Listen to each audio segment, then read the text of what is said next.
You're interested in buying a Tesla, but you're not quite sure how to do it. I'm going to explain exactly how I afforded my 2019 Model 3 and paid for it in full with cash. First of all, I never advocate for anybody to buy a brand new car. I don't care what type of car it is.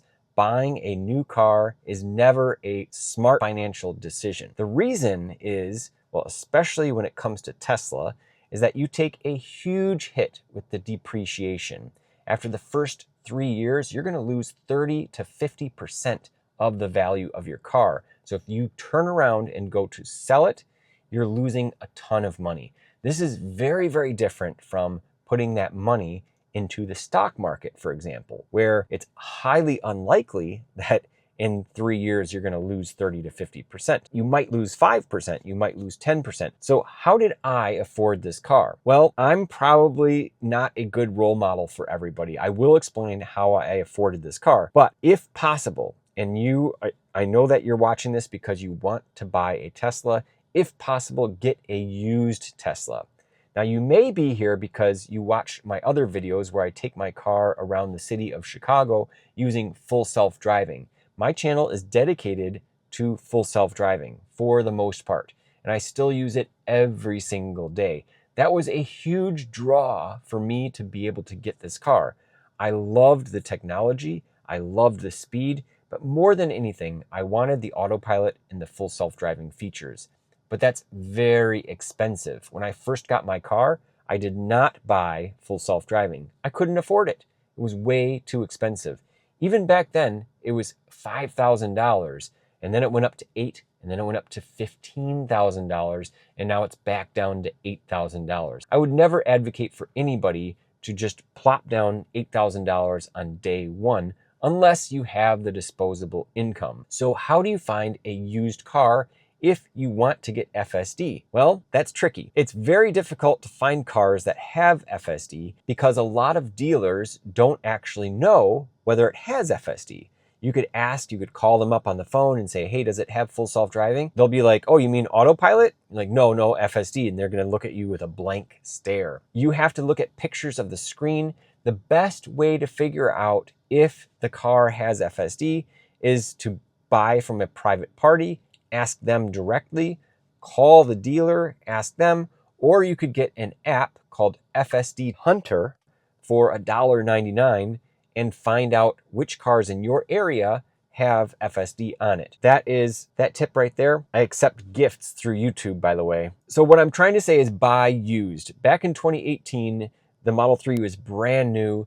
Now in 2025, the market is saturated with a whole bunch of Model 3s and Model Ys, so you can get a used car with relatively low mileage or low kilometers on it for a great deal.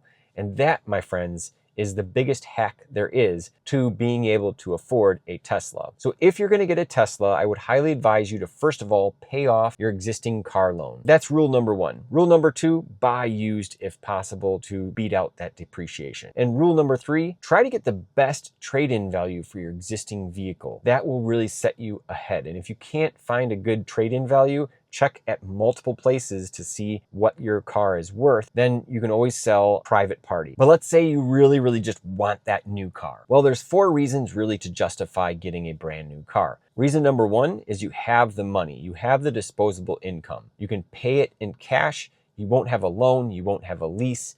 That will set you apart. But you also have to agree to yourself that you're going to keep this car for a very long time. The longer you own it, the lower your total cost of ownership is. The second reason is that you want to maximize the warranty on your car. This means that if anything goes wrong from day one, you can get it repaired for free. This gives you a lot of peace of mind. Not only do you have that new car smell, but you can also kind of have fun with the car and not have to worry so much. If you find like a rattle or a squeak, something goes wrong with the suspension, you have an issue with the interior or the exterior, you can, in most cases, have that repaired or replaced for free under warranty. The battery, don't worry about the battery. That typically is covered for 120,000 miles or 8 years, whichever comes first. The third reason to buy new is that it's a limited edition. There haven't been that many that have been produced. That means the value will hold itself a little bit better compared to a regular production model. And the fourth reason to afford a brand new Tesla with cash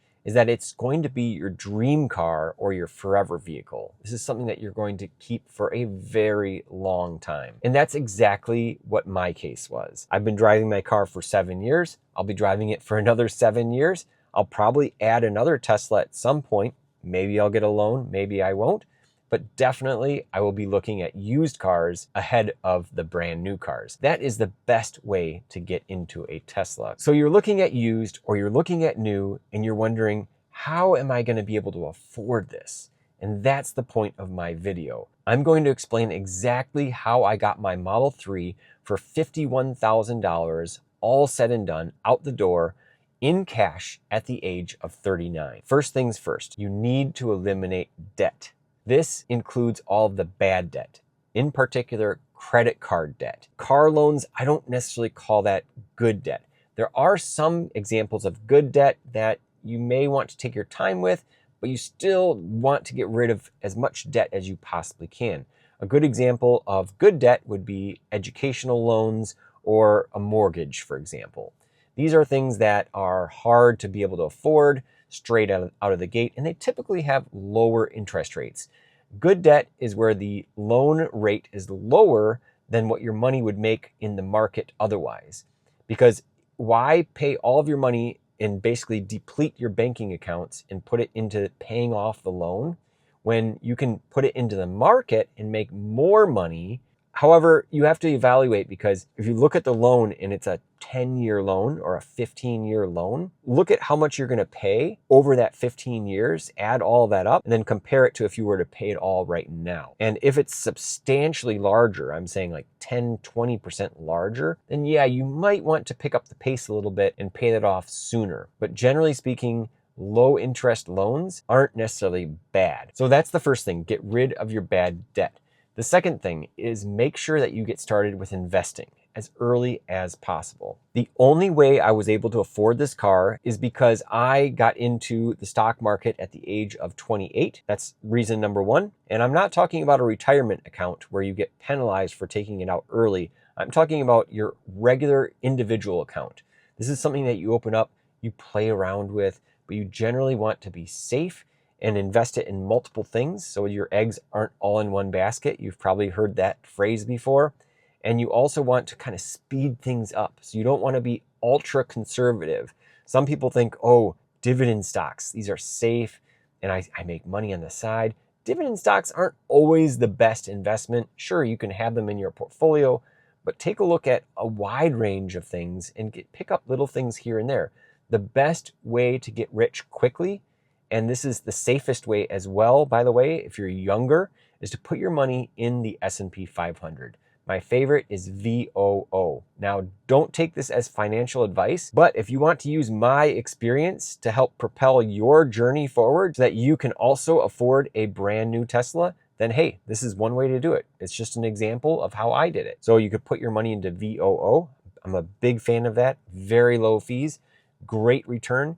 Most professional investors fail to beat the S&P 500. Trust me, it's worth it putting your money in that fund. So you get started with investing early, Bitcoin, try to make as much money as you can. And that means, hey, sign up to become an Uber driver. Do that in the evenings, mow people's yards, teach private lessons.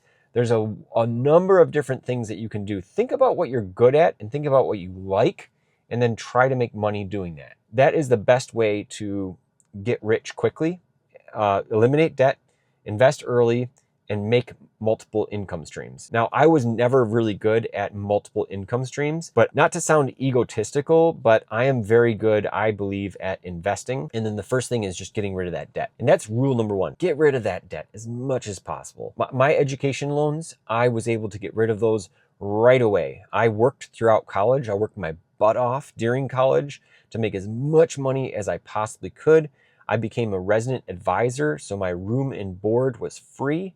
And I also just didn't spend much money.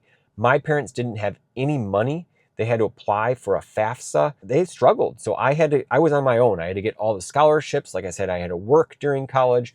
then that's what really set me ahead, I believe, is that I came out of college without any debt. And I know I'm very privileged, I'm very fortunate for that, and I'm very thankful for that. Then the next thing that you have to do is balance all of your accounts and make a spreadsheet. So in my case, like I said, I had Bitcoin. I think I sold a Bitcoin for $20,000 at the time. I had Alibaba, Tesla, Apple, and Disney. These stocks I sold, and I used those gains to pay for another $15,000, $20,000 right there. And then I had my savings. So let's say 20,000, 20,000, there's 40, and then I just had another 10,000 that I pulled from savings. For the first time ever, I'm gonna go over these numbers here with everybody. The car was $46,000. That was the $43,000 for the long-range rear-wheel drive car, plus $3,000 for the autopilot at the time. Autopilot was being sold separately. Take a look at these extra taxes. This does not always come into the picture.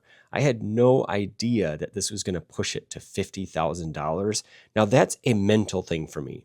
$50,000, no way am I going to pay that much for a car. But 46, okay, yeah, maybe I'll do that. This was the reality that I was faced with. Now, when I actually ordered it on March 18th, you can see it actually jumped up to $51,172.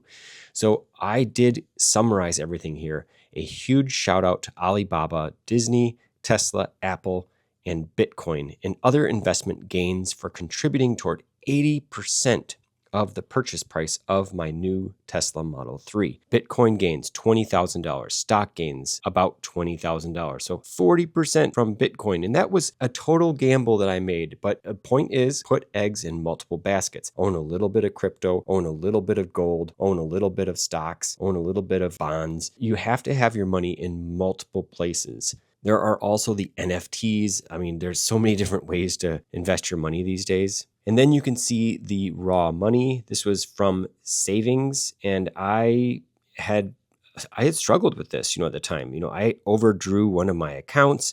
I had to pull it from checking. It was tough. I'll have to say it was a stretch. Raw Fidelity, this was another account that I used. So that made up for the additional balances that I was lacking. And then that's how I was able to afford the car. So it was achievable at the time. Was it a smart decision? Probably not. But I get so much joy out of this car. And let me tell you this, there are things that are worth money that aren't on paper. The luxury feel of owning a Tesla is number one. Number two, not having to stop to fill up gas. Number three, not having to get oil changes and pay for that on a regular basis. Number four is not having to change your brake pads all the time. That's a beautiful thing. I would say some of the disadvantages would be potentially paying more for tires. There's a hack to that. I've been able to find a low-cost Lexani tire out of Korea. I'll try my best to put that down in the description. And then also with insurance, shop around. Get the best rate possible. Don't just go to your existing insurance. I cringe when people say, oh yeah, I use Allstate.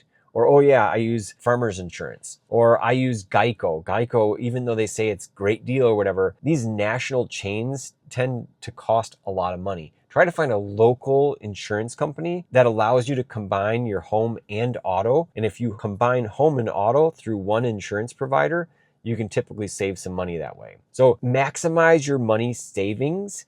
Don't be spending a ton of money on subscription services like Netflix and cable TV. So you get like 100,000 channels on TV. Don't be going out to eat 3 times a week, maybe one time a week maximum. There are sacrifices that have to be made to be able to afford a brand new car. I'm just going to put that straight.